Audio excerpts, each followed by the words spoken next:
Le plus souvent quand même c'est les mains, les bras, hein, parce que ça se projette, ça vient au contact.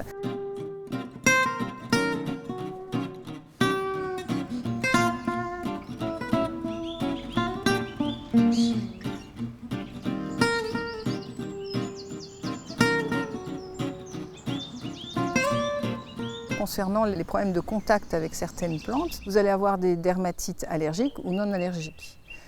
Une façon assez aisée de faire un peu la différence, si on est un petit peu paniqué et qu'on ne sait pas quoi faire, c'est que quand vous avez une dermatite allergique, la réaction que vous allez pouvoir présenter au niveau de la peau va toujours dépasser la zone de contact. Vous avez touché la plante avec les mains, mais vous avez une réaction qui touche tout le bras. Là, vous savez que ce n'est pas une dermatite de contact chimique ou irritative, c'est une dermatite allergique, parce que la réaction s'étend beaucoup plus loin que la zone de contact.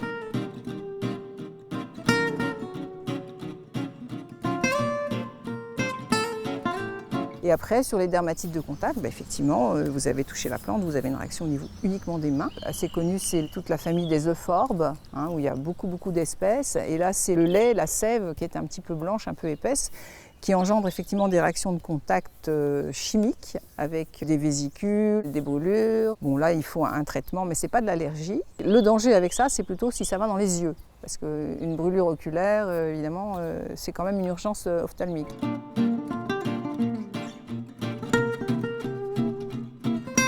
Il faut connaître ces plantes et éviter de les mettre dans les jardins où il y a des enfants. Après, vous avez la berce du Caucase, qui est une plante qui est surtout dans le nord de la France, le nord-est. C'est une plante envahissante, mais au niveau de l'état sanitaire qui ne représente pas un danger parce que finalement, le contact se produit assez rarement, parce qu'il n'y en a pas partout. Mais sinon, ça donne la dermite. Il faut traiter avec des corticoïdes.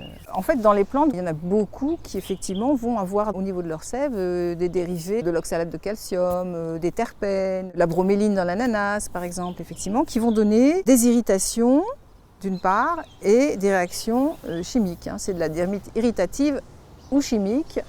Et le soleil peut venir aussi aggraver. On peut conseiller que la protection, si vous avez eu un contact ou vous en avez eu beaucoup sur vous, tout de suite vous lavez, mettre une crème apaisante et puis surveiller. Il faut aller voir où son généraliste, parce qu'il y en a quand même quelques-uns qui vont pouvoir le prendre en charge, le dermatologue ou l'allergologue, peu importe. Mais effectivement, on ne va pas aller voir pour faire un bilan allergique dans ce cas-là. L'hermite des prés, ce n'est pas un bilan allergique. Sur le site des jardins suspendus, on a beaucoup de berces communes, donc Heracleum spondylium, c'est de la famille des Apiacées. En floraison, elle est facilement identifiable avec une grosse ombelle blanche. La floraison, ça va être courant juillet-août. On va la reconnaître également aussi donc à son pétiole plutôt mauve et vraiment recouverte de poils blancs et assez rêches. C'est une feuille composée avec plein de folioles et assez dufteuse. Donc elle est assez reconnaissable. Elle sera plutôt dans les 1 mètre, 1 mètre 20 en fleurs. Là, elle est en début de croissance. Quand on passe la débroussailleuse, plusieurs agents ont eu des brûlures. Donc en fait, la sève en réaction avec le soleil sur la peau crée des brûlures. Moi, je préconise vraiment un débroussaillage avec des vêtements longs et surtout donc une visière, mais une visière plastique, pas une visière grillage. Parce que sinon, les projections de broyade de plantes passent quand même à travers la grille. Faire attention éventuellement à tout ce qui est espèces à latex, type forme. Donc en effet, leur sève est blanche à latex. Quand on coupe les inflorescences, on est muni de gants et de lunettes afin de protéger nos yeux.